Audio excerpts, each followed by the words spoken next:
কখনো কখনো সবচেয়ে বেশি কষ্ট মানুষ আমাদের কি বললো বা কি করলো সেখান থেকে আসে না।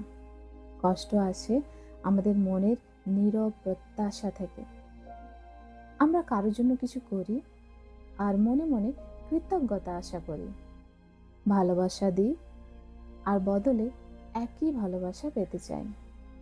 কারো পাশে দাঁড়াই এই আশায় যে সেও একদিন আমাদের পাশে দাঁড়াবে। আর যখন তা হয় না, তখন মন ভেঙে যায়, কষ্ট হয়, হতাশ লাগে। কিন্তু ধীরে ধীরে জীবন একটা গভীর সত্য শেখায়।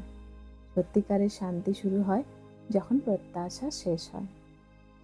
ভগবান শ্রীকৃষ্ণ গীতায় বলেছেন, কর্ম করো কিন্তু ফলের আশা করো না। কারণ যেই মুহূর্তে আমরা নিজের কাজের বদলে কিছু আশা করতে শুরু করি, সেই মুহূর্তে আমাদের সুখ অন্যের হাতে চলে যায়।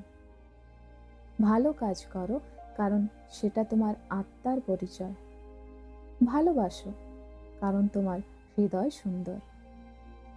সাহায্য করো, কারণ দয়া তোমার স্বভাব।